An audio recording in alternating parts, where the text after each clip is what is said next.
ಕೇರಳ ಮೂಲದ ಅರ್ಚಕನ ವಿರುದ್ಧ ಲೈಂಗಿಕ ದೌರ್ಜನ್ಯದ ಕೇಸ್ಗೆ ಸಂಬಂಧಪಟ್ಟಂತೆ ಮತ್ತೊಂದು ಟ್ವಿಸ್ಟ್ ಸಿಗ್ತಾ ಇದೆ. ದೂರುದಾರೆ ಮಹಿಳೆಯ ವಿರುದ್ಧ ಪ್ರತಿದೂರು ದಾಖಲಾಗ್ತಾ ಇದೆ.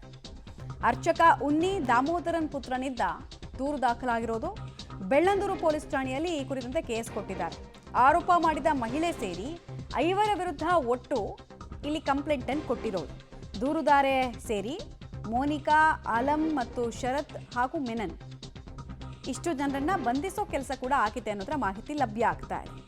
ಅಂದರೆ ಇದೊಂದು ಫ್ರಾಡ್ ಕೇಸ್ ಅನ್ನೋದು ಪೊಲೀಸರ ಗಮನಕ್ಕೆ ಬಂತ ಅನ್ನೋದು ಪ್ರಶ್ನೆ. ಫೇಕ್ ಕೇಸ್, ಫ್ರಾಡ್ ಕೇಸ್ ಇರಬಹುದು ಅಂತ. ಹೀಗಾಗಿ ದೂರುದಾರಿಯನ್ನೇ ಅರೆಸ್ಟ್ ಮಾಡಿರುವಂತಹ ಘಟನೆ ಕೂಡ ಆಗಿದೆ.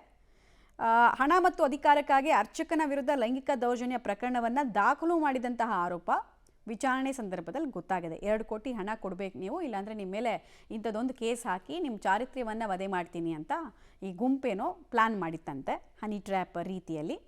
ಹೀಗಾಗಿ ವಾಪಸ್ ಮತ್ತೆ ಕೌಂಟರ್ ಕಂಪ್ಲೇಂಟನ್ನು ಕೊಟ್ಟಾಗ ಇದರಲ್ಲಿ ಒಬ್ಬರಲ್ಲ ಇಬ್ಬರಲ್ಲ 5 ಜನ ಇರೋದು ಗೊತ್ತಾಗಿದೆ. ಸೊ ಅವರೆಲ್ಲರನ್ನೂ ಕೂಡ ಅರೆಸ್ಟ್ ಮಾಡೋ ಕೆಲಸವನ್ನು ಮಾಡಲಾಗಿದೆ. ತನಿಖೆ ನಡೆಸುವಂತೆ ವೈಟ್ಫೀಲ್ಡ್ನ DCPಗೆ ಗೃಹ ಸಚಿವ ಪರಮೇಶ್ವರ್ ಅವರು ಸೂಚಿಸಿದರು. ಕಳೆದ ಮೇನಲ್ಲಿ ದಾಖಲಾಗಿತ್ತು ಲೈಂಗಿಕ ದೌರ್ಜನ್ಯದ ಕೇಸ್. ಈ ಕೇಸನ್ನು ಈಗ ಭೇದಿಸುವಲ್ಲಿ ಒಂದು ಹಂತಕ್ಕೆ ಪೊಲೀಸರು ಯಶಸ್ವಿಯಾಗಿದ್ದಾರೆ. 5 ಜನ ಬಂಧಿತ ಆರೋಪಿಗಳು ಷಡ್ಯಂತ್ರ ಮಾಡಬೇಕು, ಲೂಟಿ ಮಾಡಬೇಕು 2 ಕೋಟಿಯನ್ನು ಅಂತ ಹೇಳಿ ಒಂದು ಫೇಕ್ ಕೇಸನ್ನು ಕೊಟ್ಟರು ಅನ್ನೋದು ಸದ್ಯಕ್ಕೆ ಎಸ್ಟಾಬ್ಲಿಷ್ ಆಗ್ತಾ ಇರುವ ಮಾಹಿತಿ.